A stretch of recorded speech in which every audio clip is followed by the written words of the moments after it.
To rescue Sita, Rama's army faced a geographical barrier no force had ever crossed: 800 miles of churning open ocean. On the far side sat Lanka. The city was built atop a mountain peak, forcing any invader to fight uphill against defenders who held every advantage of the high ground. Ravana had spent centuries reinforcing this stronghold. He commanded an army of Rakshasas, warriors capable of vanishing mid-combat, led by generals like Kumbhakarna, whose size made the earth shake, and Indrajit, who had defeated the king of the gods. Brute force offered no path to victory here. A standard invasion would result in the army being destroyed on the beaches before they reached the first gate. The Valmiki Ramayana records that when they reached the shoreline, Rama was deeply troubled. He looked at the water and asked how a force of monkeys and bears could possibly cross such a vast distance. The war could not be won with weapons alone. It required a plan to solve the physics of the ocean and the architecture of the fortress. This plan came from Jambavan. He was the ancient bear king, a being who carried the memory of wars fought across multiple ages of the universe. He lacked the youthful strength to leap the ocean himself, but he possessed the wisdom to know who could. While the frontline warriors provided the muscle, Jambavan provided the design for the victory. Jambavan chose Hanuman for the first phase of the war. He did not send him merely to find Sita, but to gather the information necessary to breach the city. Hanuman mapped the layout of the 4 gates, noted the placement of the demon army, and assessed the morale of Ravana's household. He even allowed himself to be captured so he could look Ravana in the eye and judge the commander he was about to fight. With the city mapped, the army still faced the problem of the 800 miles of water. Jambavan identified Nala for this task. As the son of the divine architect, Nala had a unique gift. Stones he placed in the water would float instead of sinking. Under Jambavan's direction, the army gathered boulders and trees to build the Rama Setu.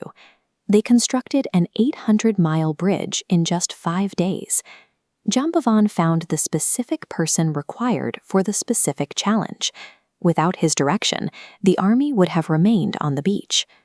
Before the fighting began, Jambavan advised Rama to send Prince Angada as a final messenger to Ravana's court. Angada's defiance in the face of the Demon King established the moral standing of the war. When Ravana refused to return Sita, the army knew their cause was righteous, and peace was no longer an option. The battle began, but a crisis arrived when Ravana's son Indrajit attacked from the cover of the clouds, using weapons of supernatural power. Lakshmana was struck by the Shakti weapon and fell unconscious. To the Vanara army, seeing Rama's brother near death was a sign of defeat. Their confidence vanished, and the momentum of the battle shifted toward Ravana. This single strike threatened to end the campaign.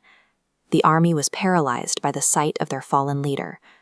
While the soldiers panicked, Jambavan remained still. He assessed the situation with the calm of someone who had seen such crises in previous ages. He identified the weapon used and knew the only cure was the Sanjeevani herb, which grew only in the distant Himalayas. He ordered Hanuman to fly to the mountain range and return with the herb before the sun rose. Hanuman returned with the entire mountain. Lakshmana was immediately revived, and the army's will to fight was completely restored. Jambavan used his ancient knowledge to resolve a situation that seemed terminal to everyone else. During the siege, Jambavan took his position at the center and the rear of the army. These are the most vulnerable points in a formation, the places where a break would split the force in 2. He held the lines together, reading the battlefield and ensuring the formation did not collapse under the pressure of the Rakshasa counterattacks.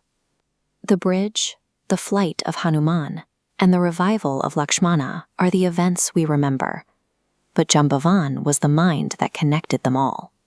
He was the designer of the victory, creating the framework that allowed the other heroes to succeed. After the victory at Lanka, the ages changed. Jambavan is a Chiranjeevi, an immortal who continued to live long after the golden age of Rama ended. Thousands of years later, he waited inside a quiet cave, carrying the memories of the Lanka War and the heroes he had guided. He heard footsteps. A young man entered the cave, carrying an energy Jambavan had felt only once before. The ancient witness of the Ramayana was about to come face to face with the next avatar of the Lord he had served. Jambavan was about to meet Krishna,